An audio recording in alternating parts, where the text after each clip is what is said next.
대한민국의 선수들의 투자 노하우를 배워봅니다. 안녕하세요. 주식쇼 스트라이크 2부의 김혜선입니다. 오늘도 전문가로부터 성공 투자를 위한 방법과 또 종목에 대해서 배워보고요. 또 시청자 여러분의 종목에 대한 고민도 해결해드리겠습니다. 저희 도와줘요 리침에 참여하실 수 있는 방법 알려드릴게요. 전화와 문자로 모두 상담 가능하고요. 아래에 번호가 나가고 있습니다. 전화는요. 02-3153-2631 하나고요. 무료 문자는 013-3366-0110으로 여러분의 많은 사연 기다리겠습니다. 자, 그럼 주식쇼 스트라이크 2부 오늘의 감독 만나보겠습니다. 이대열 전문가님 안녕하세요. 네, 안녕하세요. 네, 자세한 강의 시작하기에 앞서서요. 이대열 전문가님이 어떤 분인지 먼저 프로필부터 소개해드릴게요. 성장주, 중기 상승 패턴주에 집중 투자한다. 시장과 기술적 분석, 기업 전망을 접목한 MTF 차트. 최적의 타이밍으로 성공 투자를 실현한다. 거지에서 황제까지 이대열 전문가의 골드 타깃이 지금 공개됩니다.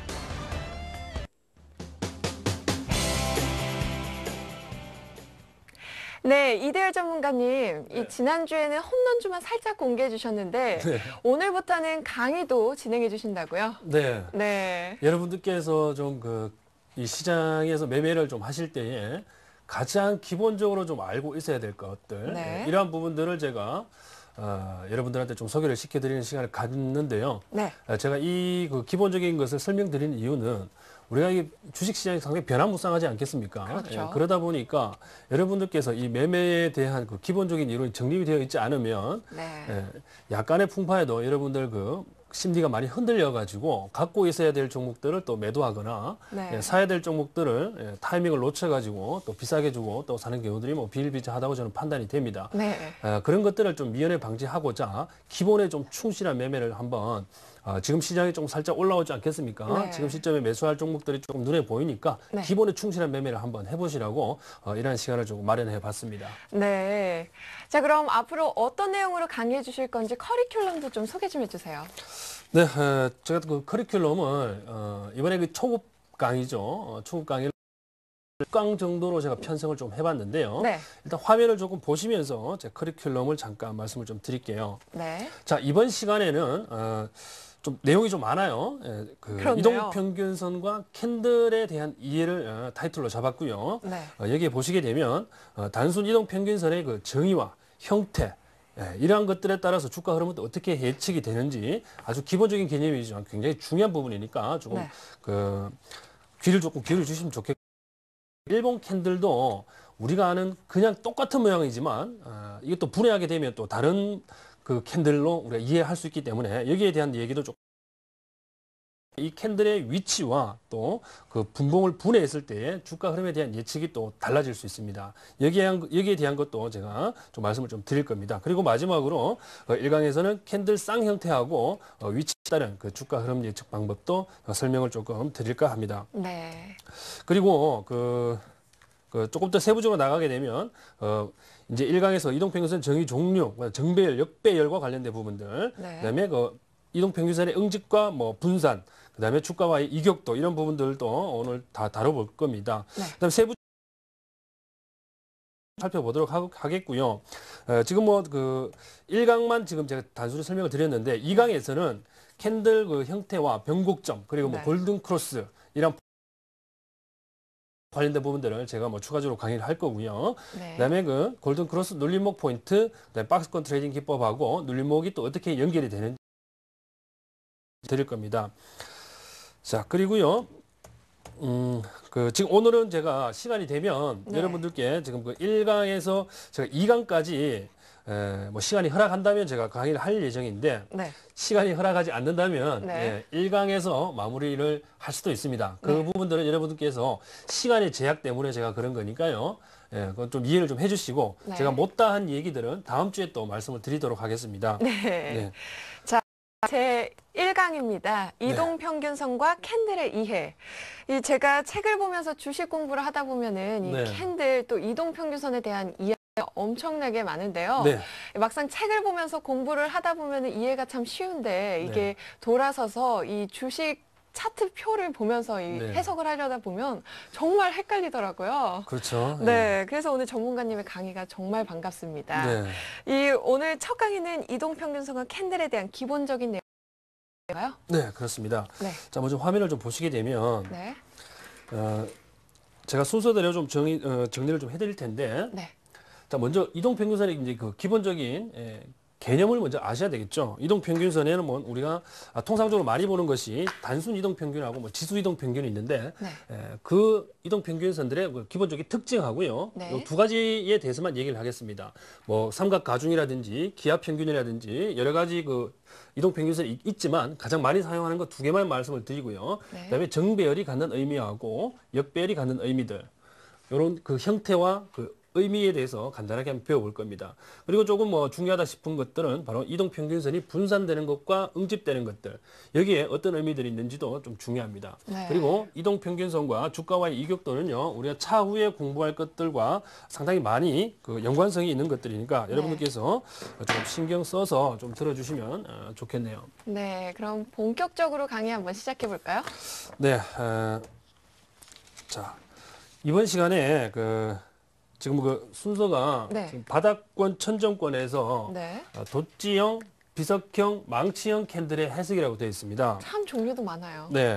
그런데 지금 제가 지금 앞 페이지에서 설명드렸다시피 이 캔들에 들어가기 전에 네. 여러분들께 지금 그 이동평균선에 대한 얘기부터 제가 먼저 드려야 돼요. 네. 예, 지금 여기 순서가 조금 바뀐 것 같은데, 네. 지금 그 이동평균선에 대한 부분들을 제가 먼저 말씀을 드리고 난 뒤에, 잠시만 기다리세요. 네. 자, 이동평균선에 대한 부분들 먼저 설명드리고 제가 캔들에 대한 부분으로 강의를 넘어가도록 하겠습니다. 네. 자, 우리가 이동평균선이라고 한다 그러면 우리가 간단하게 그냥 기호로 MA라고 씁니다. 이동평균. 네. 여기에 보게 되면 우리가 기본적으로요, 그 두 가지를 나눌 수가 있어요. 하나는 단순 이동평균이 있고요. 그 다음에 하나는 지수 이동평균이 있습니다. 네. 자, 단순 이동평균이라는 것은 우리 단순하게 종가를 평균해서 나타내는 그 이동평균이 되겠는데, 네. 여러분들께서 가장 많이 보시는 것들이 바로 여기에는 5일 이동평균이 5일선. 있고, 그 다음에 20일, 21선, 60일, 60일, 뭐 120일 120일. 이렇게만 하겠습니다. 200일선도 많이 보시는데 네. 이 정도로 하시면 여러분들 이해가 쉬울 겁니다. 이것은 5일간의 이동평균입니다. 즉 지금 현재 주가를 포함해서 역산해서 5일째 되는 날의 종가를 평균한 그 값이죠. 그래서 단순한 그 종가의 합이에요. 즉 이것을 설명하기 위해서는 우리가 캔들에 대한 전반적인 이해가 좀 필요한데요. 네. 자, 주가가 대략 한 6거래일 정도 거래가 됐다고 치면은 네. 이렇게 움직이지 않겠습니까? 이렇게. 네. 그럼 6거래일이죠. 그러면 지금 현재 시점이 여기입니다. 현재 시점이. 네. 현재 여기서 주가는 등락을 거듭하고 있어요. 네. 뭐 장중이라도 상관은 없습니다. 자, 그러면 현재 시점에서 역산을 하는 거죠. 하루, 이틀, 사흘, 나흘, 닷새 이렇게 됩니다. 그러면 5일 이동평균선은 자, 이 종가들을 포함해서 나누기 5 한 것이 바로 이 단순 5일 이동평균선이 되는 것입니다. 그러면 네. 뒤로 계속 가게 되면 단순 이동평균선을 계산하기 쉽겠죠. 120개를 더해서 평균을 내게 되면 121선이 되는 겁니다. 그럼 여기다가 점이 하나 찍히게 되는 거죠. 네. 자, 그런데 하나 문제점이 있어요. 제가 이것을 여러분들이 몰라서 제가 이 설명을 드린 것은 아니고, 이 단순 이동평균선이 갖는 가장 취약한 약점이 뭐냐 그러면, 자, 이 주가가 이렇게, 그죠? 종가를 연결하면 이게 뭐 음봉이 될 수도 있는 것이고, 네. 그죠? 음봉이 나올 수도 있고, 양봉이 나올 수도 있는데, 문제는요, 이 대외 변수에 의해서 주가가 폭락했을 경우, 갑자기 이렇게 뚝 떨어져 버렸어요. 네. 자, 엄청난 갭이 발생돼 버렸죠? 여기서 만일에 한 5%짜리, 마이너스 5%짜리 갭이 발생이 되었다 그러면, 자, 이것을 포함했다 그랬죠? 포함해서 올 이동평균선은 이렇게 계산이 되겠죠? 네. 그러면, 하나의 극단치에 의해서 이동평균선의 평균을 마이너스 5%, 그죠? 평균 내면 1% 아니에요, 그죠? 네. 1%라는 아주 큰 수치만큼 평균이 깎여지는 거예요. 즉, 네. 극단값에 아주 민감하게 영향을 받아서 네. 이 주가의 전반적인 흐름을 제대로 반영할 수 없다라는 그런 단점이 있어요. 하지만 가장 많이 보는 게 또 우리 이 단순 이동평균입니다. 그렇죠? 그래서 단순 이동평균의 가장 큰 단점은 극단치에 가장 민감한 영향을 받는다는 것이 네. 이 단순 이동평균에서는 핵심적인 사항이 되겠습니다. 자, 그러면 지수 이동 평균은 뭐가 다르냐? 여러분들께서 HTS를 그 차트를 조금 세팅을 하셨을 때에 네. 단순 이 이동 평균선을 세팅하는 방법이 있어요. 이 이동 평균선을 더블 클릭하시게 되면 종가 단순을 할 것이냐, 종가 치수 평균을 할 것이냐를 설정하는 게 있는데, 지수 이동 평균을 설정하게 되면, 자, 좀 전에 우리가 역산을 해서 이렇게 5거래일 동안에 주가를 평균을 했어요. 그런데 단순 이동 평균은 딱 5개만 들어가죠. 그런데 지수 이동 평균은 이 뒤에 있는 값들도 다 포함이 됩니다. 그런데 뭐가 차이가 나냐면 이쪽에 비중이 가장 크게 실리고 그다음, 예. 이 뒤로 갈수록 비중이 점점 작아져요. 그래서 가장 큰 비중, 그다음 비중, 예. 점점 비중이 작아져서 예. 결국에는 얘네들은 비중에 따라서 이 값들에 영향을 미치긴 하지만 예. 그 수치가 조금 미미하긴 해요. 네. 예. 미미한데 좀 전과 같은 상황들, 극단치가 나타났을 경우에 마이너스 5%가 나타났을 경우에 이 5개가 이 마이너스 5%를 평균하는 데는 한계가 있겠죠. 그죠? 그런데 이 뒤에 값들이 영향을 미침으로 인해서 마이너스 5%가 이 5일 이동 평균선에 미친 영향이 마이너스 1%보다는 작아진다는 얘기예요. 마이너스 1%보다 네. 작아진다는 얘기입니다. 작아진다 표시를 여기다 하면 안 되겠죠. 예, 이쪽에다 해야 되겠죠. 예. 네. 그래서 이 지수 이동 평균선은 단순 이동 평균선을 조금 평화시킨 값이다. 이렇게 생각을 하시면 됩니다. 즉 평화화시켰다. 그죠? 즉 평균선이 이렇게 된 것을, 이렇게 굴곡이 진 것을 조금 완만하게 이렇게 만들어 주는 것이 지수 이동 평균이다 생각하시면 되겠습니다.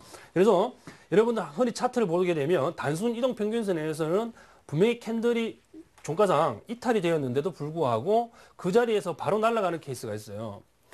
꼭 지지가 된 모양 날아가는 케이스가 있는데, 그것들을 지수 이동 평균선을 확인해 보시게 되면 지수 이동 평균선의 그 지지를 받는 그런 경우가 종종 있습니다. 그래서 여러분들이 이 캔들이나 그 캔들 분석을 하시거나 이동 평균선 분석을 하실 때에 이 지수 이동 평균선도 가끔씩 활용을 해 보시면 이게 단순 이동 평균선은 이탈이 됐지만 지수 이동 평균선에서는 어느 정도 지지가 되고 반등의 그 기미가 이미 나타나고 있었구나라는 것을 느낄 수 있을 겁니다. 네. 예, 이동 평균선에 제 설명이 좀 어렵지 않았죠? 네. 좋습니다. 자, 이어서 계속해서 설명해 네. 주실 그리고 개념은요? 이동 평균선에 대한 개념을 우리가 알았으니까 지금부터는요, 제가 단순 이동 평균선에 입각을 해서 그 단순 이동 평균선에 입각해서 정배열이 갖는 의미하고 역배열이 갖는 의미, 그 의미에 대해서 한번 알아볼게요. 자, 정배열이라는 것은 지금 쉽다고요. 그냥 스킵하지 마시고 다시 한번 리마인드를 조금 해주시면 됩니다. 네. 자, 정배열이라는 것은요, 단기 이동 평균선과 그다음에 중기, 장기가 있겠죠. 네. 예. 자, 주식 가격이 문제를 깔게 되면 변동성은 그죠? 위쪽으로 머리를 틀기 때문에 위쪽으로 가고, 평균은 어떤 게 제일 크겠습니까? 얘가 제일 크다고요. 얘가 이렇게 된다고요. 그래서 5일 이동 평균선이 이렇게 가고, 그 다음에 21선이 가고, 그 다음에 61선이 가고, 평화화된 것이 121선 이렇게 갑니다. 자, 이게 갖는 의미 자체는 얘가 순서대로 있다고 해서 정배열이다, 그냥 이렇게 외워버리시면 재미없어요. 왜냐하면 얘가 이렇게 되는 데는 이유가 다 있겠죠. 그죠? 예. 네. 주가 자체가 이렇게 우상향한다고 봤을 때에, 네.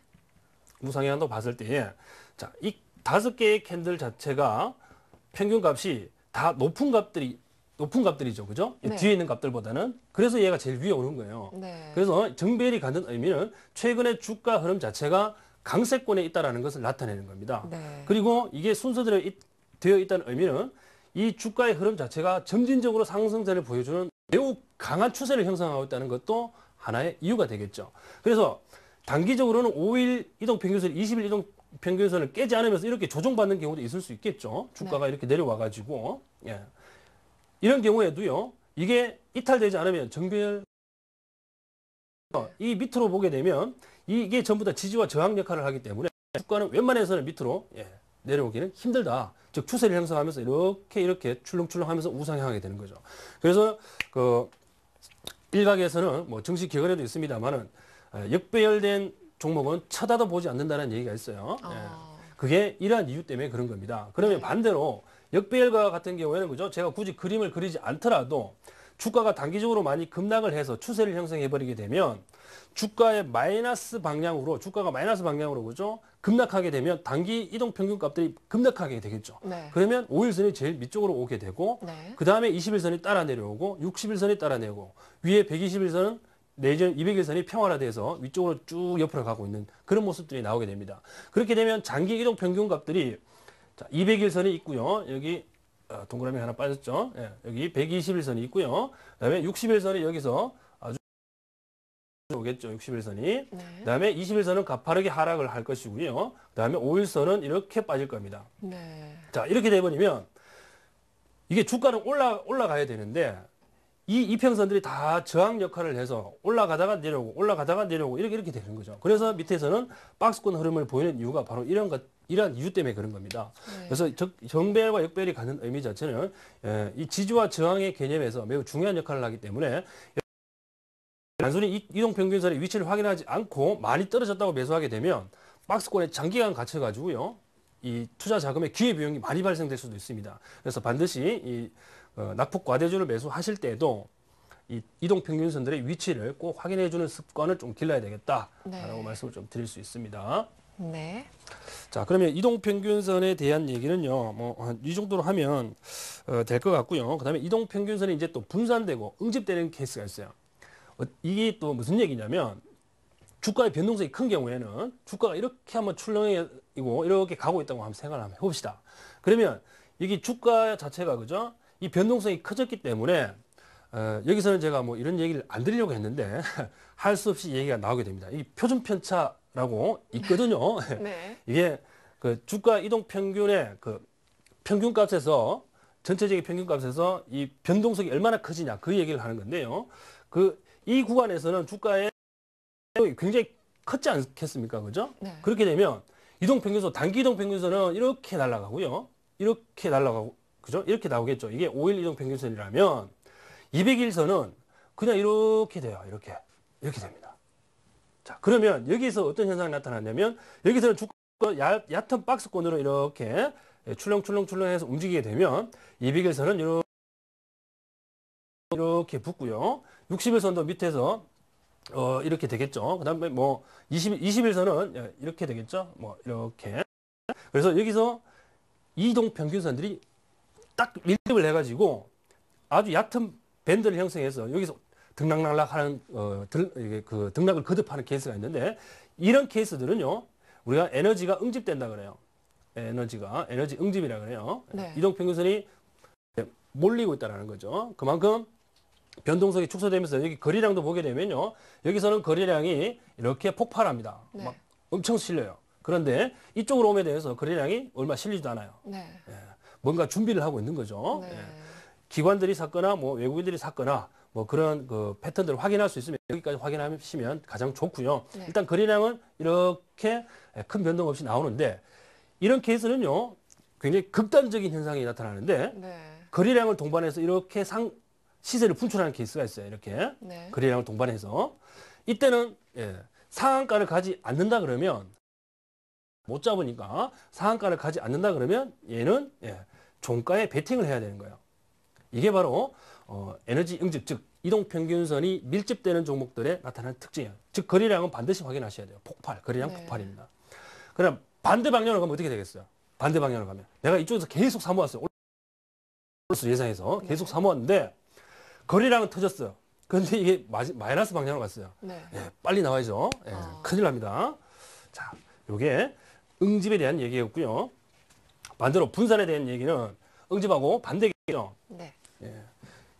그 주가가 큰 변동성이 없다가 갑자기 이쪽 방향이나 이쪽 방향으로 큰 변동성을 보이게 되면 이동평균 값들이 장기 이동평균선 이렇게 가고 있는데 단기 이동평균선이 갑자기 이렇게 치고 올라가거나 내려오기 때문에 분산이 일어나는 거죠. 네.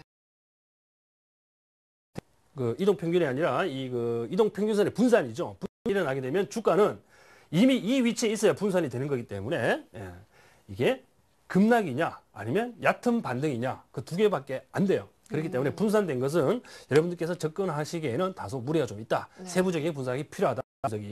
이렇게 정리를 하고 이동평균선에 대한 부분은 마무리를 조금 하겠습니다. 네. 자, 이거 초반부터 시간이 굉장히 많이 지나갔는데요. 네. 이어서 그럼 캔들 설명해 주시죠. 네, 이제 그 일본 캔들의 그 형태하고 네.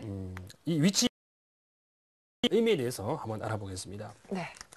자, 먼저 그 우리가 흔히 매매를 하다 보면 가장 많이 나오는 캔들이 있는데요. 바로 이 우리가 흔히 이제 십자형 내지는 도찌형이다 이렇게 네. 말하는 이 도찌형 캔들. 예, 여기서는 제가 도찌형이라고 말씀을 드리겠습니다. 그리고 비석형이라고 하는 이런 캔들이 있어요. 이런 캔들. 예, 뭐 이렇게 몸통이 약간 붙어 있어도 상관없습니다. 네. 예, 음봉이든 양봉이든 상관없어요. 그리고 망치형이 있어요. 단어가 좀 과격하긴 합니다만은 예, 이렇게 이제 망치형인데 얘네들이 갖는 의미가요. 주가가 이렇게 갈 때 여기에 있을 때랑 주가가 이렇게 떨어졌을 때 바닥권에 있을 때 여기는 바닥권이라 그러고 네. 바닥권 여기는 천정권이라 그럽니다. 네. 천정권.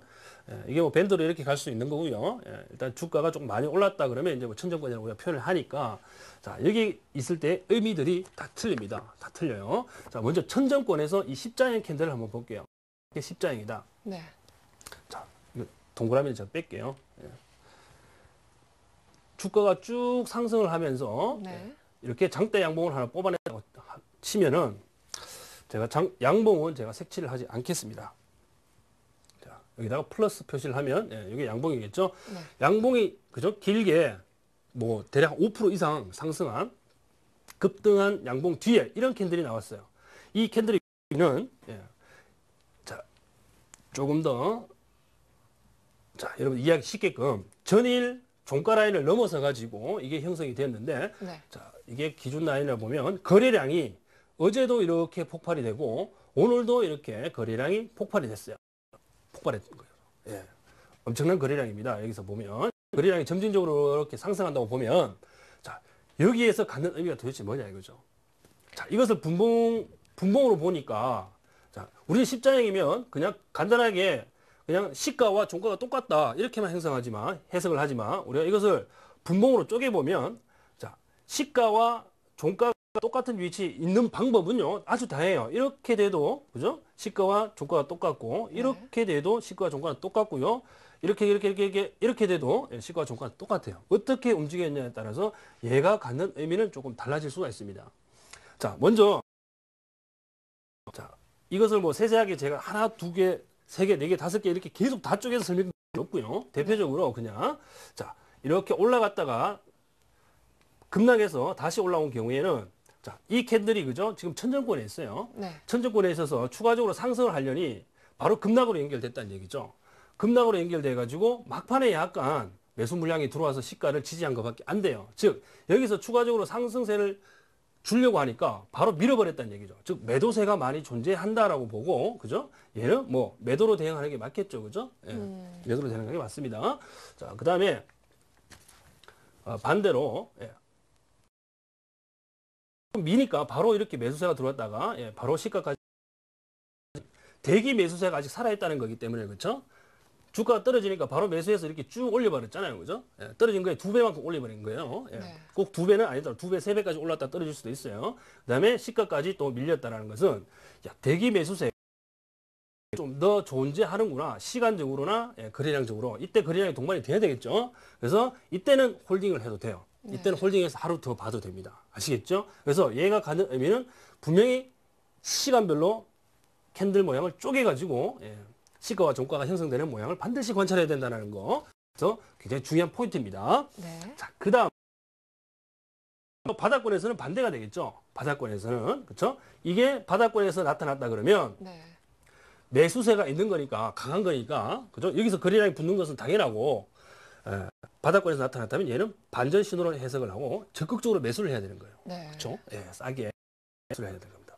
반대면은 떨어질지도 모르니까 한 번 더 보자 이렇게 가야 되는 거겠죠. 그렇죠? 예, 두 개 꼭 기억을 좀 해주시고요. 자, 그러면 이제 이게 제일 어려워요. 이거 해석하는 게 제일 어렵습니다, 여러분들. 예. 비석형이죠. 예, 그렇죠. 비석형. 예. 자, 이게 여기서 이렇게 생겼을 경우, 그 다음에 여기서 이렇게 생겼을 경우 한번 보자고요. 자, 이것은, 이게 쪼개보면, 얘는 시가와 종가가 똑같은 건 얘랑 똑같아요. 그런데 문제는 올라갔다 내려갔다는 얘기예요. 즉 이렇게 올라갔다가 이렇게 내려갔다는 얘기예요. 즉 아침에 올라갔다가 이렇게 내려올 수도 있고요. 하루 종일 이렇게 옆으로 가다가 올라갔다가 갑자기 내려왔을 경우도 있고 뭐 다양한 케이스가 있습니다만 일반적으로 이렇게 된 케이스는 어떤 케이스가 많냐면 이해하기 쉽게끔 말씀을 드립니다. 자, 아침에 이렇게 시세를 줘요. 왜? 그 전날 이 시세가 추가 상승을 하려는 그 의지가 매우 강한 캔들입니다, 이게. 그러다 보니까 아침에 만약에 그 전일 종가분에서 시작한다면 시세를 한번 줍니다, 이렇게. 쭉 내리죠, 이렇게. 그 다음에 이렇게 하방 경직성을 조금 보여주는데 이때 보게 되면요. 통상 거래량이 이렇게 실렸다면 얘는 어떻게 된다? 빨리 나와야 돼요. 빨리. 왜? 시세를 딱 주니까 여기서 바로 매물을 쏟아냈다는 얘기거든요. 거래량이 이렇게 증가했다는. 만약 거래량이 안 실렸다면 타익 매물이 나왔다고 보고 오히려 매수 관점으로 들어가는 게 맞고요. 네. 거래량이 거래량이 실렸다면 나와야 되는 거죠. 즉 거래량에 따라서 매수냐 매도냐가 결정이 되는 캔들입니다. 그죠? 대단히 어려워요. 그다음에 밑바닥에 있을 때 이것도 해석을 잘 하셔야 돼요. 밑바닥에 있을 때 자, 주가가 이렇게 내렸는데요. 주가가 이렇게 내렸는데 올리니까 밀었다는 얘기 아니에요. 근데 이때는 두 가지 케이스를 생각해 봐야 돼. 자, 요렇게 왔어요. 자, 아침에 이렇게 급등해 버렸어요. 왜? 주가가 워낙 싸니까 쭉 급등해 버렸는데 쭉 밀려서 이렇게 됐어요. 뭐야? 이건 들어가면 안 돼요. 매수 안 돼요. 매수가 안 돼요. 매수가 안 돼요. 근데 자, 이렇게 스무드하게 올라가다가요. 장 후반에 급격하게 올렸다가요. 이렇게 내려가는 케이스가 있어요. 자, 이거는요. 매수를 하셔도 돼요. 단 이때 거래량 흐름이 매우 중요합니다. 거래량이 일정 수준을 유지하다가 폭발적으로 증가합니다. 여기서 거래량이 이렇게 거래량이 폭발적으로 증가하다가 이렇게 주가가 급락할 때는 거래량이 안 실려요. 그냥 단순히 가격만 즉 이 얘기는 뭐냐면 대량으로 매집해서 주가를 확 뛰어났더니 여기서 그 흔히 우리 그죠? 그 단타 매매를 한다 이런 표현을 쓰지 않습니까? 네. 그 사람들이 시세 차리고 장 막판에 빠져나간 거예요. 그죠? 그럼 아침에 내일 아침 되면 어차피 빠져나갈 그런 주체였기 때문에 미리 빠져나갔기 때문에 그렇죠? 사야 되는 거죠, 여기가요. 매수. 네. 요게 좀 여러분들께서 좀 헷갈릴 수 있고 좀 어렵습니다. 그래서 요런 것들은 반드시 이 위치에 따라서 분봉 분해를 해가지고 꼭 확인하는 습관을 들여야 된다. 그 분봉 분해를 해가지고 매수냐 매도를 판단하는 가장 핵심적인 포인트는 어디에 있다? 바로 거래량에 있다라는 거 꼭 기억을 하셔야 됩니다. 아시겠죠? 네, 분봉 분해와 거래량 체크 네, 그렇죠. 설명해 주셨고요. 네, 다음에 망치형 한번 네, 가볼까요? 그렇죠. 망치형을 한번 좀 설명을 드려야 되네요. 자, 망치형은 이게 기준 주가라면 이게 뭐 양봉이든 음봉이든 조금 뭐 차이는 있습니다만은요. 거기까지 세부적으로 들어가게 되면 오늘 시간이 너무 모자라요. 네, 그래서 이렇게 양봉으로만 설명을 좀 드릴게요. 네. 자, 이게 천정권에서는 원래 이게 뭐 음봉일 때 아니면 음봉일 때 그리고 그 바닥권에서 양봉일 때 조금 그 신뢰성이 조금 더 있는데 뭐 큰 차이는 없으니까요. 한번 보자고요. 자, 망치형이 여기서 나왔다는 얘기는요. 이것을 분해를 시키게 되면 자, 아침에 장 시작하자마자 네. 자, 이게 만일에 양봉입니다. 양봉. 양봉이면 이 캔들이 나오는 방법도 굉장히 여러 가지가 있을 수 있어요. 그러나 전형적인 케이스를 얘기하면 고가랑 종가가 똑같을 때인가요? 아니죠. 이게 양봉입니다. 이게 양봉. 헷갈리지 마시고. 네.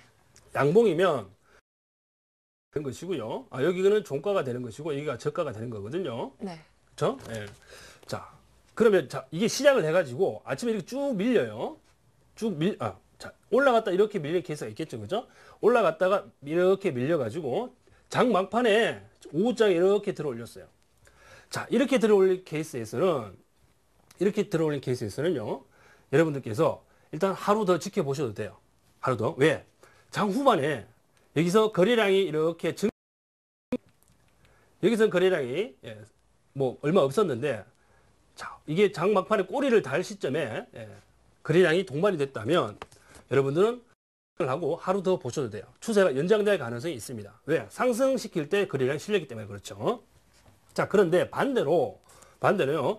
아침에 이렇게 하락을 했고요. 그 다음에 이렇게 반등을 주고 이렇게 가도 똑같은 모양이 나올 거예요. 똑같은 모양이. 자, 그런데 이때 거래량이 실리고, 거래량이 이렇게 실려서 매물이 나왔고요. 이때 반등시킬 때 거래량이 얼마 없어요.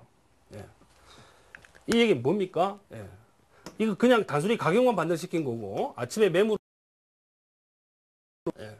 내일 만일에 갭 상승이나 금일과 비싸게 있어서 주가가 시작한다 그러면 얘네들은 또 이렇게 하고 나갈 거예요. 또 이렇게 하고. 그래서 이때는 네, 바로 빠져나오셔야 되는 타이밍이다. 이렇게 해석을 하시면 됩니다. 네. 아시겠죠? 자, 그래서 이 망치형, 천정권에서 망치형의 핵심은요.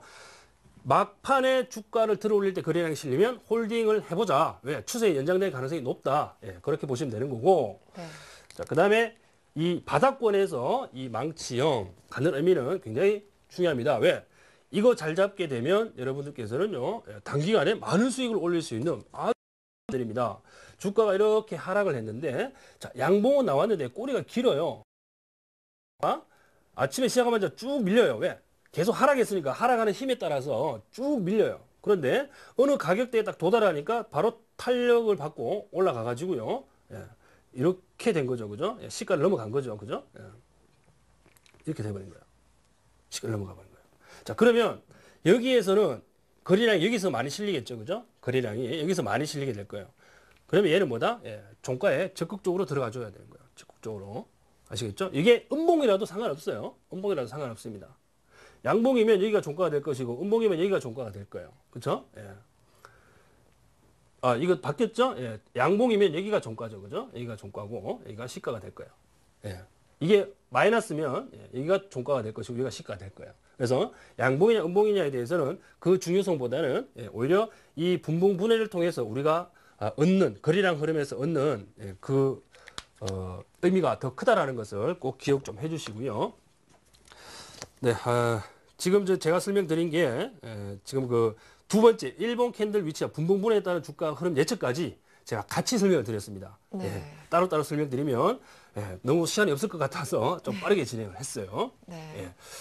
자, 이 정도 하면 여러분들께서 그죠? 조금 초급반 강의 치고는 조금 내용이 조금 심도 있다라는 것을 좀 느낄 수 있을 텐데, 예, 꼭 좀 메모를 해두셨다가 좀 써먹어 보면 좋은 결과가 좀 있을 거로 보입니다. 자, 그럼 다음은 이제 캔들와 위치에 따른 주가 흐름 예측인가요? 네, 그렇죠. 이 캔들도 이제 뭐 제가 대표적인 케이스 3개만 지금 봤는데요. 다양합니다. 다양하게.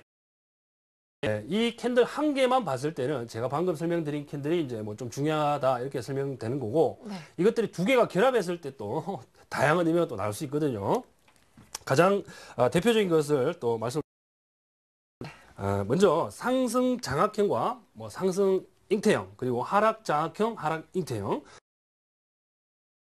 도치형 뭐 이런 게 있어요.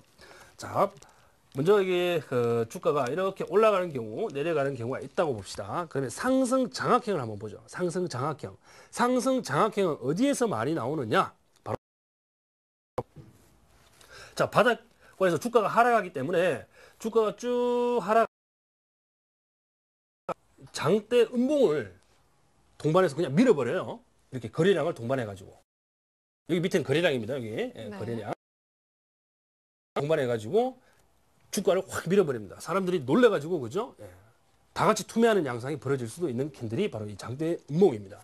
자, 그런데 이 다음 날 보니까요, 거래량은 얼마 실리지 않았는데, 여기 보니까 이렇게 양봉이 하나가 이렇게 들어가 있어요. 여기에 양봉이 하나 들어가 있어요. 그 이거를 어떻게 해석을 할까라는 문제가 대두가 되잖아요. 그죠? 이렇게 내려갈 수도 있고 올라갈 수도 있는 건데, 이 통계적으로 보니까 이렇게 긴 음봉 안에 이 양봉이 하나 딱 숨어 있으니까 이게 될 수도 있고요. 이런 게 상승 장악형이 될 수도 있고, 그다음에 여기에 이 캔들 대신에 요 캔들이 들어갈 수도 있어요. 십자형이 들어갈 수도 있습니다. 그럼 이걸 우리가 뭐라고 부르냐면 상승 장악형이다라고 부릅니다. 상승 잉태형, 죄송합니다. 네. 상승 잉태형이라고 부른 거예요. 왜? 이게 상승을 위한 양봉이 장대 음봉 뒤에 딱 숨어가지고 세력의 균형을 유지를 시키는 거예요. 즉 매도와 매수세가 팽팽하게 접전을 이루면서 왔다 갔다 하는 거예요. 그래서 어느 정도 몸통이 생길 수도 있고요. 이렇게 도치형이 생길 수도 있는 겁니다. 이게 상승 잉태형이에요. 그러면 얘는 뭐다? 예, 추세가 반전되는 거죠. 하락 추세에서 상승 추세로 반전되는 겁니다. 그래서 이런 캔들쌍이 확인이 되면 여러분들께서는요, 매수를 해봐도 좋다라는 거 기억을 좀 해주시면 되겠고, 반대로요, 천정권에서 나타나게 되면 여기서는 양봉인데 여기서는 음봉이 나타나요. 이렇게. 자, 음봉은 제가 색칠을 했습니다. 자, 이게 나타나게 되면 자, 추가적으로 상승하려고 주가를 밀어 올렸더니 매도를 하고, 그죠? 또 밑으로 내리니까 또 밑에서 매수를 해가지고 세력이 균형을 맞춰버렸어요. 즉, 추가적으로 올라가려고 하는데 이게 매수 매도가 균형이 맞아 떨어졌다는 얘기죠. 그럼 이 얘기는 뭐, 이거의 하락 잉태형인데요. 추가적으로 내릴 가능성이 높은 거죠. 왜? 추가 상승을 못 시키고 매수 매도세가 어느 정도 균형을 찾았다는 얘기는 이게 옆으로 가면서 이 거래량 흐름에 따라서 옆으로 가면서 기간 조정을 못 받게 되면 바로 급락으로 이어지는 그런 케이스가 되겠어요. 그래서 이 잉태형들이 갖는 의미는 매우 중요하진 않지만 그래도 중요한 범주에 속하기 때문에 여러분들이 이 캔들들은 꼭 확인 좀 해주셔야 되는데, 이것보다 더 중요한 게 바로 장악형이에요. 장악형. 장악형들이 굉장히 중요합니다. 장악형은 말 그대로 이전 캔들을 지금 현재 캔들이 완전히 장악한 거예요. 고가와 저가를 다 먹어버린 거예요. 자, 쉽게 말씀드리면, 자, 양봉이에요. 양봉이 나왔는데, 안에서 양봉이 나왔어요. 야, 들어갈 때가 됐다라고 판단했는데, 그 다음날요, 이렇게 나왔어요. 음봉이. 자, 고가도, 그죠? 고가도 전일 거보다 넘어가 버렸고, 저가도 전일 거를 넘어섰어요. 이렇게 되면 이게 뭐다? 얘는 하락 추세에서는 추세 연장이에요. 쭉 빠지는 거예요. 이게 천정권에서 생겼다. 얘는 하늘이 두 쪽 나도요, 여러분들 갖고 있는 주식은 모두 다 매도를 해야 되는 그런 캔들입니다. 예전에 상당히 많이 나왔던 그 캔들입니다. 고점에서 얘가 출현하면 그것은 개별주든 대형주든 뭐 ETF든 싹 다 매도를 해야 됩니다. 일단은 데드크로스가 발생이 안 돼도 일단은 매도하고 그 다음 추세를 지켜봐야 되는 거예요. 아시겠죠? 네. 굉장히 중요합니다. 이때는 이 뒤에 캔들에서 거래량이 많이 실리는 게 특징이에요. 아시겠죠? 그래서 이 부분 꼭 좀 기억을 해주시면 되겠네요. 장악형과 잉태형에 대한 내용이었고요. 네.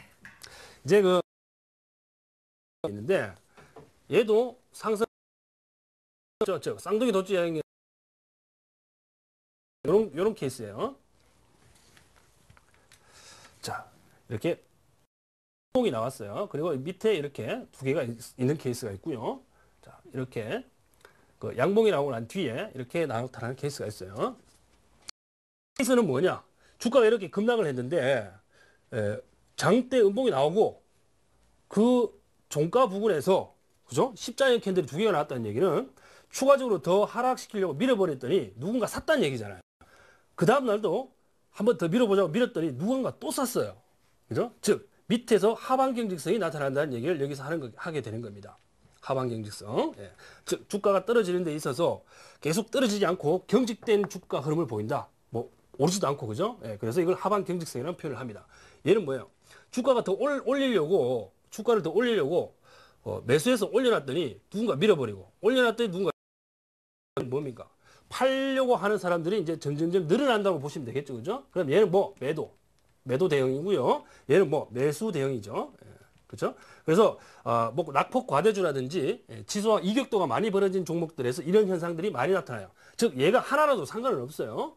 한 개라도 상관없고 두 개라도 상관없고 세 개라도 상관없고, 신뢰도는 높겠지만 세 개 이상 늘어나게 되면 그것도 문제예요. 왜? 세 개 이상 늘어나게 되면 4개, 5개까지 갔다고 칩시다. 즉 계속 사는데 위에서 계속 눌러요. 안 오른다는 얘기 아니에요, 그죠? 그럼 밑으로 꺼질 가능성이 있어요. 왜? 실망 매물이라고 한 거죠. 그래서 대략 1개에서 3개, 요 사이에 있을 때 여러분들께서 공략 대상으로 삼으시고 숫자가 많이 늘어나는 것은 조금 피해 주시는 게 좋다, 바닥권에서는. 얘는, 그죠? 이 계속 늘어나게 되면 얘도 마찬가지예요. 얘는 올라갈 가능성보다 떨어질 가능성이 더 높은 겁니다. 아시겠죠? 무조건 나와야 됩니다, 얘는. 네. 자, 이렇게 보시고, 자, 이렇게 되면 이제 캔들 쌍과 조금 짚어봤네요. 네. 그러면은 변곡점과 이 예. GC 포인트 잡기는 어떤 내용을 네. 공부하게 되는 건가요? 자, 이제 우리가 배웠던 이동평균선 이론하고 캔들 이론을 여기서 이제 섞는 거예요. 짬뽕을 한번 시켜보자고요. 자, 이동평균선이, 자, 20일 이동평균선이요. 주가가 하락했다라는 것을 한번 전제해 봅시다. 주가가 조금 하락해가지고 20일 이동평균선 이렇게 내려와가지고 살짝 돌아서 있는 상태예요. 얘가 20일이고요. 5일선이, 자, 5일 이동평균선이요. 이렇게 쭉 떨어졌다가 이게 좀 많이 벌어졌죠, 그죠? 이게 좀 많이 벌어진 상태에서 지금 올라갈까 말까 망설임 중이에요. 즉, 여기서 음봉이 이렇게 나오고요. 여기도 음봉이 이렇게 나오고 한 번 더 이렇게 나왔어요. 자, 변곡점이, 자, 여기서 제가 방금 설명드린 바닥에서, 그러면 5일 이동평균선이 지금 돌아서지 않았습니다. 그죠? 왜? 이렇게 장대 음봉이 나오고 난 뒤에, 그죠? 전일 종가 부분에서 이동평균선을 이 부분을 확대를 해서 보게 되면 그냥 이렇게 된 거예요. 이렇게 계속 내려가고 있는 모양이거든요. 그러면 얘가 변곡점이냐 아니냐? 얘는 변곡점 아니에요. 변곡점이 아니란 얘기예요. 왜? 얘가 변곡점이 되려면 5일 이동평균선 이렇게 돌아서야 되잖아요. 그렇죠? 이렇게 돌아서야 여기가 변곡점이 되는 거 아니에요. 그러니까 얘가 변곡점이 되려면 그 다음날 이런 캔들이 나와줘야 되는 거예요. 양봉이 나와줘야 되잖아요. 그렇죠?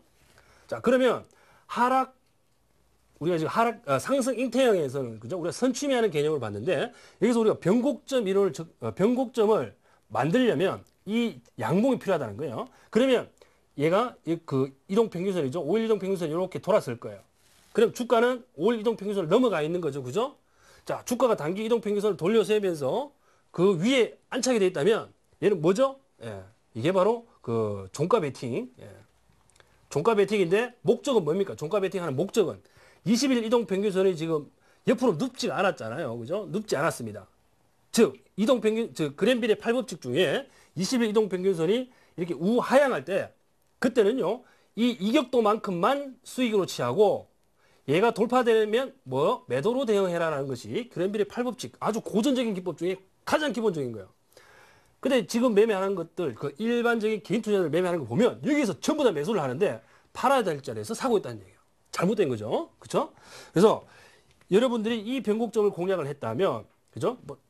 정석적으로는 여기죠. 그죠? 이 변곡점을 공략을 했다면, 여러분들은 이 이격도만큼만 수익으로 취해야 된다는 것을 반드시 기억을 하셔야 됩니다.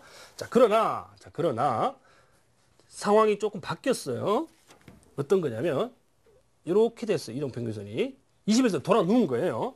즉, 여기서 얘가 양봉으로 나왔어요. 양봉이 3개째가 나왔어요. 이렇게. 양봉이 3개가 나와서 이렇게 돌았었어요. 이 단봉의 양봉이죠. 그죠? 예. 즉, 주가는 떨어졌는데 봉은 양봉이에요. 그러다 보니까 이동평균선이 이렇게 스무드하게 이렇게 올라가요. 자, 똑같은 거예요. 똑같은 건데, 다른 게 단 하나가 뭐냐면, 이동평균선이, 예, 옆으로 누워있다라는 거예요. 그럼 이때는 이것만 수익으로 취하냐? 그렇지 않아요. 이 수익 플러스 알파가 존재합니다. 이 알파가 뭐냐면 여러분들께서 가장 잘 아시는 골든 크로스예요. 골든 크로스. 예. 자, 골든 크로스이기 때문에 이 골든 크로스가 될지 안 될지는요, 지켜봐야 되잖아요. 그렇죠? 예. 그러면 주가가 보통 보면요, 아주 강한 종목들 같은 경우는 치고 올라와서 바로 골든 크로스를 내는 케이스가 있고, 그렇지 않은 경우에는 딱 붙여버려요. 이렇게. 딱 붙여버린다고. 그럼 이거 어떻게 돼? 하루 더 봐야죠. 그죠? 하루 더 봐야 되잖아요. 그래서 이 포인트에서는, 즉 20일선 돌아 누웠을 때는 여기서 비중을 추가해도 상관없어요. 여기서 가장 중요한 건 뭐다? 거래량 흐름이에요. 거래량 흐름이 골든 크로스나 변곡점에서, 그죠? 이격도를 좁혀가지고 21선으로 붙일 때는 거래량이 반드시 증가가 돼줘야 된다는 거. 핵심 포인트가 되겠습니다. 아시겠죠? 저 질문 한 가지가 있습니다. 네. 그러면 이 골든 크로스를 넘어서면은 네. 그럼 수익은 이제 어디까지 가능한 건가요? 네. 아주 좋은 질문이신데. 네. 초급반 학생이 아닌 것 같아요. 네. 자, 한번. 자, 21선 이렇게 돌아 누웠어요. 자, 이렇게 돌아 눕고, 여기가 20일이고요. 5일선 이렇게 내려와서 지금 이렇게 올라가는데, 양봉, 십자형, 이렇게 장대 양봉이 하나 나왔어요. 그러면, 자, 이렇게 갖다 붙여놨다고 칩시다. 이렇게, 양봉이에요. 자, 그 다음에 이 골든 크로스 이렇게 발생이 됐어요. 이게 이동평균선입니다. 네. 자, 그러면 이게 수익을 어디까지 해야 되냐? 그걸 물으셨잖아요. 그죠? 네. 자, 여기서 골든 크로스 발생이 됐어요. 주가가 계속 가면 좋겠지만 여러분들 아시다시피 계속 가지 않습니다. 어떤 형태로 가게 되느냐? 골든 크로스 이후에 보통 보면요 하루 쉬어갑니다. 갭 상승해서 네. 예, 이쭉 밀렸다가요 이렇게 주가 쭉 밀렸다가 예, 꼬리를 조금 달고 이런 예, 망치형이 나오게 되거든요. 네. 20일 전은 여기서 또 이렇게 갑니다. 네. 그럼 이거 팔아야 되느냐? 안 팔죠. 여기서 매수 포인트예요. 매수 포인트. 무슨 매수 포인트냐? 바로 이게 바로 음봉 공략에 있어서 예, 매수 포인트가 되는 거예요. 여기가 꼬리 달고 올라갈 때 딱 사는 거예요. 그러면 그 다음날 예, 바로 또 이렇게 나오죠. 그죠? 양봉이 나옵니다. 그럼 그 다음날 이 머리 위에서 십자인 캔들이 나왔다 그러면 우리 배웠잖아요. 그죠? 캔들 이론에서 십자인 캔들이 갖는 의미 배웠잖아요. 그쵸? 예. 네. 여기서 매도를 대응해 주시면 되는 거예요. 아시겠죠? 자, 그러면 얘가 십자인이 나와도 무조건 내려오느냐? 그렇지 않아요. 올라갈 수도 있는데 대부분 요 캔들이 나오면 조금 쉬어갑니다. 네. 그러면 20일 이동 평균선이 지금 주가가 이렇게 이틀 동안 상승했기 때문에 이렇게 다 올라오겠죠. 네. 그렇죠? 그럼 얘가 옆으로 쉴 수도 있어요. 이렇게 옆으로 쉴 수도 있고 가격 조정을 받아서 이렇게 음봉이 나와서 쉴 수도 있어요. 자, 요 포인트가 나오게 되면 여기는 바로 눌림목이 되는 거야. 여기가 눌림목이 되는 곳이고, 자, 이 옆으로 가격이 움직이게 되면 얘가 쭉 이동 평균선이 주가에 따라 붙게 되겠죠. 그죠? 여기도 눌림목이 되는 거예요. 눌림목. 자, 그런데 이 눌림목의 패턴은 틀립니다. 자, 1번 눌림목 같은 경우에는 패턴이 이렇게 올라가서 이렇게 내려오고 그다음 이렇게 상승하는 케이스가 되겠고, 이 2번 눌림목 같은 경우에는요, 올라갔다가 옆으로 갔다가 이렇게 올라가는 케이스가 되겠어요. 자, 어떤 게 더 많이 올라간다고 생각되십니까? 자, 2번이죠? 네. 예. 왜냐? 얘가 가격 조정 줄 새도 없이 거래량 동반해서 올려버리기 때문에 굉장히 많이 갑니다. 아시겠죠? 그래서 이 N자형 패턴 같은 경우에는 또 목표가 잡는 방법이 있어요. 자, 그 내용은요, 다음 기회에 예, 말씀을 좀 드리도록 하고, 네. 오늘은요, 요것은, 초급반 강의에서는 조금 뭐 어려운 건 아니지만 네. 시간상 뭐 제약이 좀 있어가지고 네. 요 정도로 정리하겠습니다. 네. 자, 그럼 다음 내용 넘어가기 전에요. 네. 정말 쏙쏙 들어오는데요, 강의가. 아, 그래요? 너무 짧은 시간 네. 안에 이 시청자분들이 이해하기에는 다소 많은 양이지만 네, 그렇죠. 이렇게 포인트를 콕콕 집어서 강의를 너무 잘해주시는 것 같아요. 네, 잠시 좋습니다. 쉬어가자는 의미에서는 제가 네. 그런 말씀드렸고요. 박스 트레이딩 기법과 눌림목 포인트 잡기 이제 마지막. 네, 이제 코너죠? 마지막인데 네. 지금 최근 장세가 그죠? 좀 밑바닥을 좀 이렇게 급락을 했다가 자, 주가가 이렇게 급락을 했다가 자, 튀어오르면서 이런 종목들이 많아요. 네. 자, 이런 종목들이 많아서 이것들을 어떻게 해야 될까? 그죠? 이게 박스권이잖아요, 이게. 네. 어떤 채널 안에서 이렇게 등락을 거듭하는 거. 이것들 어떻게 해야 되냐? 굉장히 중요한 문제입니다. 제가 저번 주에 내일장 홈런주로 추천드렸던 LG화학이 바로 이 종목의 네, 지금 예. 변동성 그쵸? 장세죠. 여기에 해당하는 종목이 있는데 네. 자, 한번 급락 이후에 반등을 주다가 그죠? 단기 고점 형성, 다시 저점 형성 네. 올라가다가 그죠? 그러면 최고 2개의 고점이 필요한 거잖아요. 박스권이 형성이 되려면. 네. 그러면 저점은 여기 2개가 있으니까 저점 2개, 고점 2개면 박스권이 만들어졌어요. 그러면 이쪽으로 내려올 때 여기서 그죠? 지지되는 거 확인하고 올라갈 때 여기서 한번 급소가 나올 수 있고요. 그렇죠? 하나 나올 수 있고. 네. 그다음에 여기서 박스권을 돌파하는 여기서 나올 수 있어요. 급소가 두 번째 급소가. 그러면 단순히 이 위치만 보고 들어가느냐? 노입니다. 절대 그러시면 안 돼요. 여기서 뭐가 중요하냐? 지지를 받았으면 올릴 때에 어떤 매수 주체가 있을 거 아니에요. 그죠? 그 매수 주체가 이 반등 지점을 확인하고 올릴 때에 거래량을 동반 실어가지고 대량 이 시세 차익을 노릴 만큼의 적극적인 매수가 들어오냐? 즉 거래량이 증가하느냐? 이게 포인트예요. 거래량 증가. 그리고 이 뚫지 못했던 이 매물들을 다 받아내면서 얘는 얘도 거래량 증가예요. 거래량 증가. 여기서 거래량들이 반드시 증가해 줘야 된다는 겁니다. 그런데 거래량이 증가 안 하고 거래량이 증가하지 않았는데도 매수할 수 있는 케이스가 있어요. 뭐냐면 그 박스권을 이렇게 그죠? 붙여놓고 갭으로 이렇게 넘어버릴 때요. 갭으로.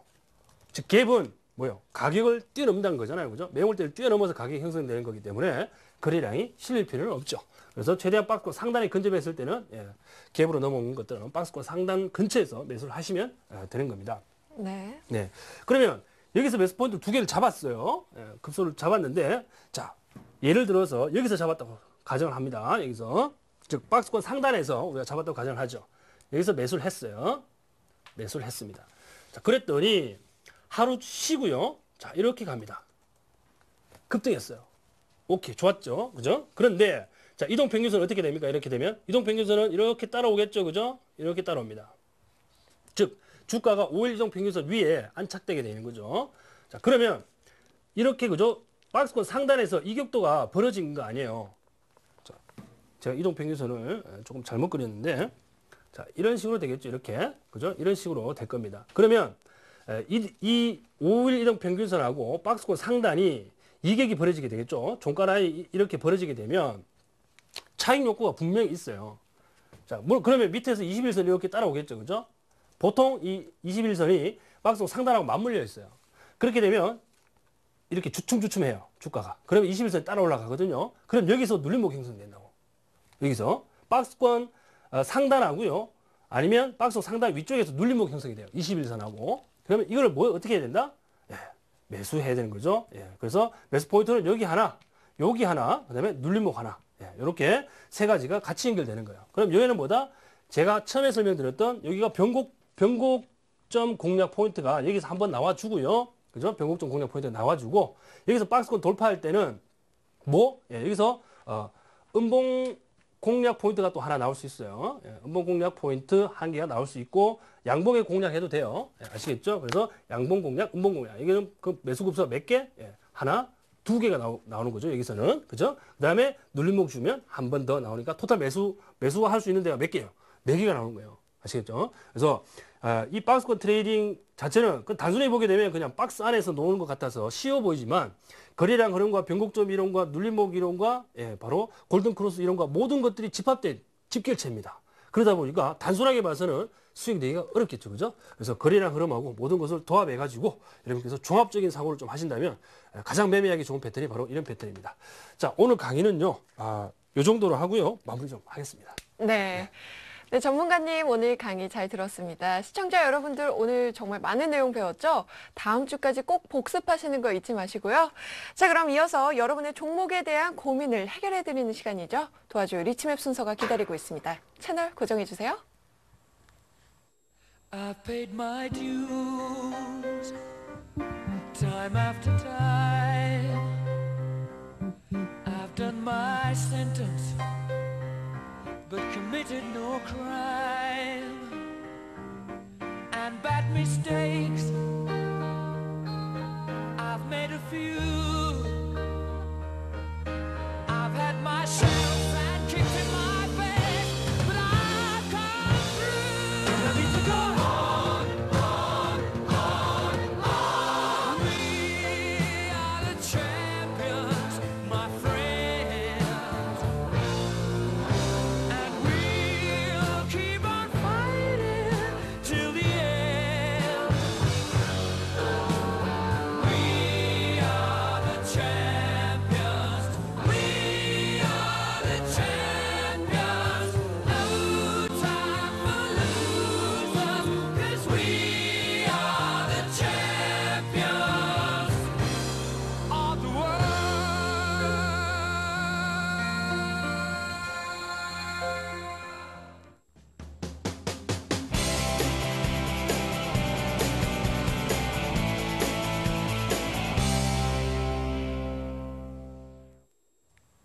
네, 여러분의 성공 투자를 위한 종목 상담 시간이 돌아왔습니다. 도와줘요 리치맵 참여하실 수 있는 방법 다시 한번 알려드릴게요. 아래 번호가 나가고 있죠? 전화와 문자로 상담 많이 요청해 주세요.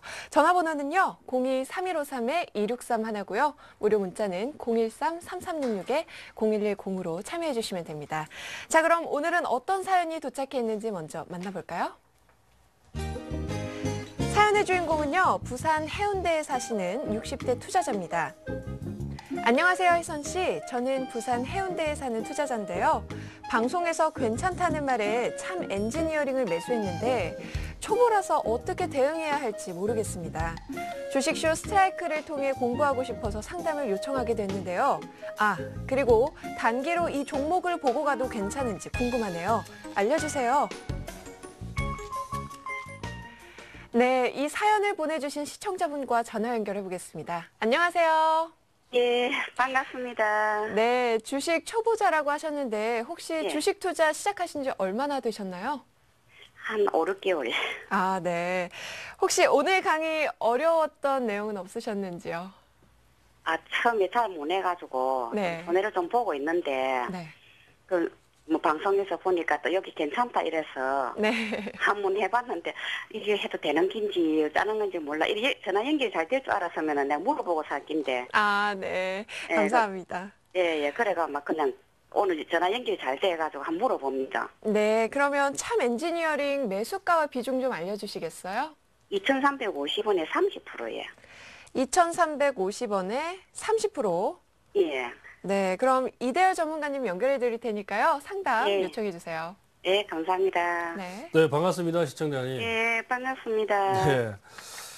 참 엔지니어링에 대한 그 종목을 제가 좀 설명을 좀 드릴게요. 예. 네, 먼저 화면을 보시면서 제가 설명 좀 드리도록 하겠습니다. 이 예, 참 엔지니어링은 감사합니다. 제가 이 그 서울경제 TV에서도 예. 제가 이날 자 우리 이 종목 괜찮고 눌림목을 한번 주는 것 같아서 우리 기술적으로도 한번 사야 되지 않겠습니까라고 한번 샀다가 예. 그 다음날 손절했던 종목인데 예. 예. 종목이 나빠서 손절한 것은 아니고요. 예. 기술적인 흐름이 조금 이탈되어서 제가 손절을 했어요. 예. 자, 그런데 지금 그 상담을 주신 그 시청자분께서는 지금 매수 예. 가격이 여기에요. 150원이니까 매수 가격은 매우 좋습니다. 매수 가격 매우 좋고요. 이 종목의 지금 현재 그 기술적인 패턴을 먼저 보게 되면 오늘 뭐 강의한 것하고도 조금 연관을 지어서 설명을 드릴게요. 여기가 지금 200일선이고 여기가 지금 121선이죠. 121선이고 단기 이평선들이 여기 지금 몰려 있어요. 즉 응집이 돼 있다는 얘기죠. 단기 이동 평균선들이. 그 얘기는 어느 정도 시세의 방향성이 결정해질 때가 이제 뭐 좀 임박하지 않았나라는 생각을 좀 해봅니다. 특히나 참 엔지니어링 같은 경우에는 이게 그 기계 장비 그 종목이잖아요. 그죠? 예. 그래서 지금 그 다른 그 기계 업종들 같은 경우에는 주가가 조금 많이 강한 종목들도 있고 그런데 이 종목은 그 기술 유출 사건도 좀 있었고요. 거기에 대한 그 후방 효과를 조금 얻을 수 있다라는 분석도 좀 제기가 된 상태입니다. 그래서 기술적인 포인트라든지 뭐 시황과 관련된 부분들은 크게 문제가 없는데 하나 문제가 뭐냐면 이 아몰레드와 관련된 장비들 이것들은 지금 삼성전자의 눈치를 보지 않을 수가 없습니다. 이 삼성전자 자체가 지금 그 위기 경제가 조금 그 탄력이 둔화되다 보니까 발주를 좀 늦추고 있거든요. 그래서 얘네들이 지금 이렇게 많이 뜨지 못하고 다른 아몰레드 관련 장비들도 대부분 많이 하락을 한 것들이 바로 그 이유 때문에 그렇습니다. 그래서 발주 지연 우려들이 어느 정도 해소가 되는가가 주가 반등에 큰 역할을 좀 해줄 것이다라고 보이는데 일단은 뭐 그 역사적으로 우리가 금융위기 때도 위기 상황에서 삼성전자는 공격적인 투자를 했었어요. 그런 걸 감안한다 그러면 지금 글로벌 시장 점유율을 더 높이기 위해서 삼성전자는 투자를 감행할 가능성이 높아 보입니다. 그래서 지금 여기서 그죠 시황을 걱정할 건 제가 뭐 크게 없다라고 보고 기술적인 패턴 위주로 본다 그러면 자 21선 자체도 뭐 크게 하락하지 않고 있고 옆으로 누운 상태고요. 5일 이동 평균선도 옆으로 누워 있고 그 이제 뭐 20일 이동 평균선, 뭐 10일 이동 평균선 그죠? 여기 응집이 돼 있는 상황이라서요. 방향성이 어느 정도 결정이 된다. 단 여기서 한 가지 좀 아쉬운 점이 뭐냐면 이 거래량적인 부분인데요. 자, 여기에서 지금 거래량들이 이렇게 이날 이게 오늘은 아니죠. 이 거래량들이 이렇게 좀 살아났으면 얘는 이렇게 뽑아줄 가능성이 상당히 높았는데 아쉽게도 거래량이 지금 안 나오는 바람에 얘가 지금 머물러 있거든요. 근데 조만간에 지금 이제 뭐 이동평균선 응집 상태라든지 뭐 이 가격 조정이라든지 지금 현재 기간 조정 받고 있는 것들 이렇게 봤을 때는 이 위쪽에 위치한 이 매물 부담 이거 뭐 얼마 되겠어요? 이거 얼마 안 되잖아요. 그죠? 충분히 이 가격이나 기간 조정 받았기 때문에 위쪽으로 자리 잡을 가능성이 상당히 높아 보입니다. 그래서 너무 욕심 부리지 마시고요. 일단은 자, 목표 가격을 자, 일단 뭐 2,800원 선까지 한번 보시고 대응을 좀 해주세요. 이게 2,800원 수익률이 대단합니다, 그죠? 2,800원 선까지 좀 보시고 손절 라인은요. 요때 반등을 했죠, 그죠? 즉 이틀 전 가격이 그 시가가 얼마냐면요, 2,285원이에요. 2,285원인데 이것을 그죠? 뭐 2,285원 이렇게 하면 좀 웃기니까 조금 횡보세를 보였던 가격 2,270원을 제가 정해 드릴게요. 바로 이 가격입니다. 예, 선을 예. 선을 하나 그어 드리면 자, 2,270원이니까 뭐 약간 여유 있게 뭐 그 2,250원 하셔도 상관없는데요. 기술적으로 보게 되면 대략 한 2,270원 라인입니다. 여기가 2,270원을 손절선으로 잡으시고 목표가는 2,800원 잡아서 즉 손절은 짧게 갖고 가고요. 예. 이그 목표가는 수익은 크게 갖고 가는 게 그죠? 기술적 흐름에서 나와줍니다. 이렇게 대응하시면 크게 문제 없으니까 홀딩 의견 제시하겠습니다. 감사합니다. 네. 네, 종목은 참 엔지니어링이었고요. 목표가가 2,800원의 보유 의견 내주셨습니다. 자, 이어서 문자로 들어온 종목 한번 살펴보겠습니다. 펜 엔터테인먼트고요. 손절해야 할까요? 라고 사연을 보내주셨는데 매수가가 6,060원이고요. 비중이 30%입니다. 오늘 종가가 5,440원이고요. 지금 손실을 보고 계신데 전문가님 전망 네. 어떻게 보시나요? 자, 뭐 화면 좀 띄워주시겠습니까? 네. 지금 그 비중이 30%시고, 네. 자, 뭐 엔터주들 같은 경우에는 뭐 펀더멘탈을 논할 건 안 되고요. 네. 이거 뭐 그 기술적인 흐름이나 시장 분위기야 조금 그 연관이 있는 것들이니까. 자, 금일 제가 강의했던 것 중에 그죠? 망치형 생각나십니까? 망치형. 네. 어때요? 망치형 나왔죠? 네, 그렇네요. 나왔는데 공교롭게도요 200일선을 지지를 받고 망치형이 나왔어요. 그죠? 기술적인 흐름. 자, 지어볼게요. 200일선 지지받고 망치가 나왔죠. 네. 자, 이거 분봉이 중요하다 그랬죠. 분봉 한번 봅니다. 금일 분봉. 자, 5분봉으로 보니까 자, 어때요? 자, 장 후반에 들어올렸네요. 후장에서 들어올렸네요. 자, 거래량 흐름 잠깐 볼게요. 거래량 흐름은 뭐 대량으로 많이 실리진 않았습니다. 금일 거래량이 뭐 전일 거래량 대비 116% 정도인데 그래도 후장이 들어올릴 때 거래량이 조금 집중된 모습이 좀 나타납니다. 그래서 얘는 매수 포인트 잡아가는 게 좋죠, 그죠? 그래서 여기서 비중 추가하셔도 됩니다. 비중 추가하셔도 되고, 자 단기적으로 지금 이격도가 커 매수가에서 이격도가 커서요. 전략은 비중 추가해가지고요, 튀어 오를 때 매입 단가 낮춰가지고 빠져나오는 전략이에요. 수익 내고자 하는 전략이 아닙니다.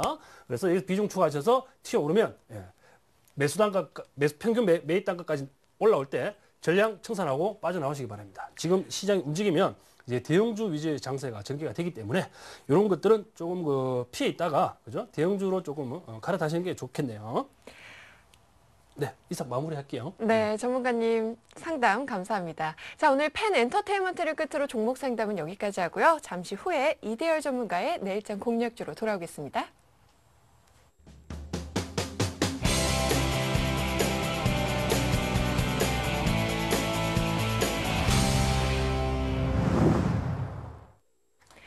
네, 이대열 전문가님과 내일장을 위한 공략을 세워보는 시간이죠. 내일장 홈런주 시간인데요. 먼저 지난주에 소개해주신 홈런주 리뷰부터 해보겠습니다. LG화학과 삼성 엔지니어링 그리고 현대중공업 세 종목 소개해 주셨는데 네. 제가 이 삼성 엔지니어링을 보니까요. 오늘 조정을 받긴 했는데 최근 주가 흐름이 굉장히 긍정적이에요. 이 종목들에 대해서 AS 좀 부탁드립니다.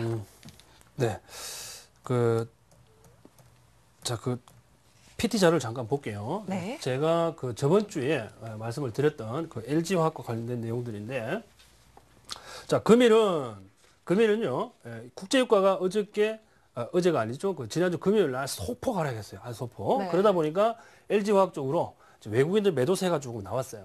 그러다 보니까 오늘 주가가 조금 떨어졌는데요. 크게 이상한 건 없어요. 오히려 비중을 늘리는 타임이 적당하지 않나라고 생각이 되는데, 네. 자, 다시 HTS로 갔어요. 이게 금일 제가 이 종목을 제가 갖고 있는데요. 네. 우리 회원분들하고 지금 갖고 있는데 오늘 비중 추가를 했어요, 사실. 아, 자, 그런데 이거 지금 현재 주가 위치가 중요한데 네. 여러분들 제가 지난주에 이 종목을 말씀을 드릴 때 1차에서 31만 5천 원, 31만 5천 원에서 바로 요 가격대입니다. 그렇죠? 네. 1차 매수하시면 좋겠다라는 의견을 드렸는데 이런 매수가 됐어요. 그 다음 날. 바로 네. 매수가 됐어요, 여기서. 그래서 지금 2차 추가 매수가는 제가 30만 5천 원이라고 제가 말씀을 드렸는데, 네. 자, 얘는요, 내일 시초가에 한 번 더 바로 잡으세요. 시초가에 2차 매수.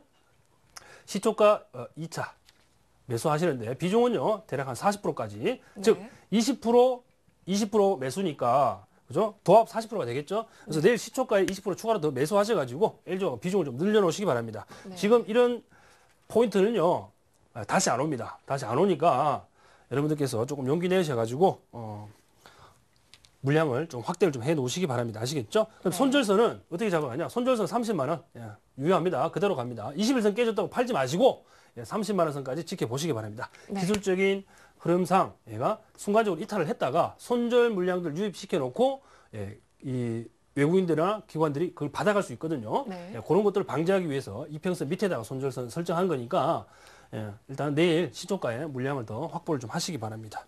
네. 그리고 뭐 중국 쪽도 그죠? 지금 뭐 중국 쪽에서 경기 부양 정책과 관련된 부분들이 오늘 조금 좀 늦어지지 않겠냐라는 그런 얘기가 좀 있었거든요. 그래서 여러분들께서는 그런 우려가 한번 단발성이니까요. 그런 것들은 좀 신경 쓰지 마시고 국제유가에 조금 초점을 맞추셔가지고 매수를 좀 해주시면 좋겠다라는 생각을 좀 해봅니다. 네. 이어서 삼성 엔지니어링도 한번 살펴보겠습니다. 네, 오늘 삼성 종가가요. 예. 한 1% 정도 밀려났어요. 아, 19만 그렇죠? 6천 원이죠. 네, 그렇습니다. 자, 삼성 엔지니어링도요. 제가 지난주 월요일이죠. 말씀드리고 바로 잡혔습니다. 얼마에 잡혔냐면 매수가가 24만 원이었는데 네. 지난주가 8월 6일이죠. 네. 이게 18만 3,500원, 18만 3,500원이 지금 시가에 형성됐고 저가가 18만 3천 원이니까 네. 제가 매수 가격을 18만 5천 원으로 설정했기 때문에 잡혔어요. 즉 네. 매수가 됐다는 얘기죠 여기서. 네. 그러면 지금까지 이렇게 올라왔다는 얘기잖아요. 이만큼 수익이 난 상태예요. 그러면 얘가 지금 2차 매수가 되느냐? 2차 매수는 안 되죠, 그죠? 그래서 얘는 2차 매수는 없는 것으로 하고 20%만 들고 계속 가도록 할게요. 네. 그리고 손절선을 올리실 필요까지는 없고요. 일단은 17만 5천 원 그대로 가져갑니다. 17만 5천 원이면 일단 여기고요. 일단 얘가 21선에 눌리게 되면 그 눌리는 과정을 봐가면서 제가 손절선은 제가 조정을 해드릴 테니까 일단 손절선은 변동이 없습니다. 아시겠죠? 없고 일단 목표가는 지금 제가 21만 원 설정했어요. 21만 원 네. 여기입니다. 지금 200일선이 지나가고 있죠. 네. 얼마 안 남았어요 이제. 자, 그런데 얘가 지금 제가 지금 여기서 바로 목표가 올리느냐? 뭐 그렇지는 않습니다. 목표가 올리지는 않고 여러분들께서 지금 이 종목을 갖고 계시다면 제가 이 주가가 올라오는 걸 봐서 다음 주쯤에 목표가 조정을 한번 하든지 그렇게 하도록 하겠습니다. 지금 현재 건설주들이 앞으로 주도 업종으로 편입될 가능성이 상당히 높아요. 왜냐하면 국제 유가가 상승하게 되면 그죠? 중동 쪽에서 원유 저장 플랜트라든지 아니면 저장 설비라든지 네. 그죠? 아니면 개발 플랜트라든지 아니면 처리 시설 이런 것들을 발주를 늘리게 될 수밖에 없거든요. 그런 것들이 이제 기술력을 우리나라가 좀 많이 갖고 있기 때문에 네. 대형 이 건설주들 즉 플랜트 쪽에 강점이 있는 기업들의 이 주가 모멘텀은 상당 기간 좀 지속되지 않을까. 이제 시작이라고 보시면 돼요. 네. 시작이라고 시작이라고 보시면 되고 지금 매수를 고민하시는 분들은 일단 눌림을 어디에서 주는지 기술적인 접근이 좀 필요하기 때문에 조금 기다리시고 제 설명대로 따라와 주셔가지고 이미 잡으신 분들은요 이익을 조금 향유하고 계시면 되겠네요. 네, 다음은 현대중공업 알아보겠습니다. 오늘 조선주가 좀 약세였어요. 네, 요즘 그렇습니다. 조선주가 좀 부진한데 이 현대중공업의 전망과 또 네. 어떻게 보시는지 또 미도달 때문에 교체를 하신다고 네, 해주셨네요. 현대중공업은 좀 아쉽게도 네. 제가 세 개의 종목을 선택한 이후로 안 잡혔어요. 제가 매수가를 현대중공업은 제가 24만 원을 설정했는데 24만 원에 오지 않았어요. 이게 6일 날이니까 24만 24만을 살짝 찍었군요. 죄송합니다. 24만을 살짝 찍었네요. 네. 자, 하지만 지금 현재 주가의 모멘텀이 없기 때문에 요건 그죠? 차익 실현 되잖아요. 그죠? 3,500원 올랐으니까 종가상 그죠? 차익 실현 내지는 안 잡으신 분들은 일단 종목 교체를 좀 검토하겠습니다. 왜냐하면 이 종목의 지금 수급 상황을 한번 볼게요. 자, 수급 상황을 한번 보게 되면 여기 외국인들의 매수세가 좀 이어지고 있고 최근에 기관들이 조금 많이 샀었는데 중요한 것은 이렇게 수급이 받쳐주는데도 불구하고 주가 자체가 지금 60일 이동평균선에 저항에 부딪혀가지고 상당 부분 좀 횡보를 하고 있다는 것 자체가 조금 저는 불만이라는 얘기예요. 그래서 이 종목은 조금 더 탄력적인 종목으로 교체하는 게 맞지 않겠나라는 생각입니다. 그래서 여러분들 익절하시고요. 차익 실현 하시고 이 종목은 좀 다른 종목으로 교체를 좀 해보도록 하겠습니다. 어떤 종목으로 교체해 주실 건가요? 네, 같은 조선업종에 있는 종목으로요. 조금 네. 더 탄력 잡기 조금 셀 거라고 예상되는 삼성중공업으로 한번 갈아타 보도록 하겠습니다. 네. 네, 삼성중공업은 한번 지금 여기 차트 보시면 수급 상황 한번 보세요. 외국인들의 매수세가 집중적으로 좀 일어나고 있죠. 네. 그다음에 뭐 최근에는 기관들이 조금 팔았는데 외국인과 기관들이 좀 서로 싸움을 좀 벌이는 양상인데요. 단기적인 시세 상황만 보게 되면 일단은 외국인들이 주가를 조금 끌어올려놓고 지금 채널 안에 갇혀 있는 양상인데 여전히 외국인들 매수세를 좀 집중을 하고 있는데요. 이 삼성중공업은 해양 플랜트 쪽도 강점이 있지만 드릴십 분야에서도 상당히 강점이 있습니다. 네. 네. 그래서 이 삼성중공업과 관련한 그 기술적인 흐름을 한번 보게 되면 네. 일단 시황은 이 조선주 중에서 제가 그 대우조선해양을 설명을 좀 드릴 때에 대우조선해양은 해양 플랜트죠. 그리고 삼성중공업은 그 드릴십 분야에 굉장히 좀 특화가 됐다. 그래서 이 두 종목에 어떤 걸 해도 무방하다고 제가 말씀을 드렸는데요. 제가 오늘은 여러분들께 이 삼성중공업을 말씀드리는 거는 네. 여전히 이 조선업종 분야에서 건설업종과 마찬가지로 국제유가가 상승하게 되면 이 조선 쪽도 이제 발주가 늘어나게 되거든요. 왜냐하면 중동 쪽에서는 기름을 생산만 하는 것이 아니고, 그죠? 뭐 또 실은 날라야 되고, 네. 또 처리 설비, 즉 해양에서 시출을 하게 되면 그 해양에서 저장을 시키고 운송 설비도 만들고, 그죠? 가공 시설도 만드는 거예요. 그러다 보니까 해양 플랜트, 해양 시추선 뭐 이런 것들이 발주가 나올 수 있기 때문에 삼성중공업의 대우조선을 말씀드렸던 거고, 지금은 대우조선 해양보다 지금 삼성중공업을 말씀드린 거는요. 좀 이 주가의 그 최근의 트렌드를 한번 보세요. 지금 여기가 전 고점이고 그 직전 고점은 여기입니다. 자, 얘가 제가 마지막에 설명드렸던 기법 강의에서 얘가 뭡니까? 박스권이잖아요. 박스권. 그죠? 자, 글씨를 써드릴게요. 박스. 자, 그런데 위에는 박스권 고점들이 형성된 게 맞아요. 그죠? 그러면 밑에는 봅시다. 채널이 굉장히 크죠? 이렇게 됩니다. 선이 조금 삐딱하지만 네. 이해를 좀 해주시고, 자, 여기서 한번 저점, 여기 저점이에요. 그러면 하나, 둘, 여기 지금 세 개인데 지금 사실상 보게 되면 얘가 뚫었다가, 그죠? 박스권을 뚫었다가 지금 다시 내려온 케이스인데, 이때 거래량 흐름을 한번 보게 되면 거래량이 전반적으로 많이 다운된 상태예요. 그런데 이때 지금 거래량이 어느 정도 조금 증가하는 모습을 보이면서 평균적인 거래량 자체가 조금 올라와 있는 상태예요. 뭐 눈에 띄게 올라오지는 않았어요. 그래서 얘가 좀 올라가려면 거래량이 이렇게 좀 실리는 모습들이 나와줘야 돼요. 그런데 일단은 외국인 수급 상황을 보고 제가 이 종목을 매수하자라고 말씀을 드린 건데, 만일의 경우에요. 이 종목 밑으로 내려오게 되면 어떻게 해야 됩니까? 손절해야 됩니까? 그렇지는 않아요. 왜냐하면 지금 21선과 이격이 크기 때문에 21선이 이렇게 따로 올라올 거예요. 그러면 얘가 조금만 옆으로 가게 되면 일단은 61선하고 21선하고 죄송합니다. 121선이죠. 자, 121선하고 21선하고 만난다는 계산이 나옵니까, 여러분들? 나오죠. 자, 그러면 이 38,000원이 강력한 지지선이 될 가능성이 상당히 높습니다. 그렇죠? 그러면 이 단기 박스권이 이 큰 박스권 안에 조그마한 박스가 또 하나 형성이 될 수 있다는 겁니다. 즉 38,000원을 기준으로 봤을 때에 자 4만원, 즉 2,000원대의 밴드가 하나 형성이 되면서 주가가 이 안에서 이렇게 움직일 가능성이 있다는 거죠. 그러면 38,000원대에서 한 번 더 잡을 생각을 하셔야지, 그죠? 손절하실 생각을 하게 되면 그건 좀 잘못된 생각이다. 저는 이렇게 보고 있고, 일단은 1차 매수를요. 자, 금일은 매수가를 제가 39,000원 설정할게요. 39,000원. 지금 39,050원에 오늘 종가가 형성이 되었는데요. 오늘 거래량 자체가 많이 실리지 않았기 때문에 내일 한번 매수 기회를 줄 거예요. 그래서 39,000원에 한번 1차 매수가는 39,000원으로 20% 매수를 좀 감행을 좀 해주시고, 감행한다는 말이 조금 맞지는 않는데 집행을 조금 해주시고요. 그다음 2차 매수는요. 38,000원이죠. 제가 38,000원 말씀드렸죠. 여기에 오게 되면 38,000원 선에서 여기 2차 매수. 자, 비중은요, 여러분들께서 조금 조절을 하시는데, 제가, 토탈 비중 40%를 말씀드리기 위해서 20% 말씀을 드리겠습니다. 그래서, 요까지 매수 기회를 준다면 아마 여러분들께서는 조금, 처음에 매수하고 조금 떨어질 요구가만 잘 인내하시면, 앞으로 그 수익률은 조금 굉장히 긍정적으로 발생이 될 겁니다. 그러면 목표가를 어디까지 잡느냐? 목표가는, 자, 차트를 조금 보실게요.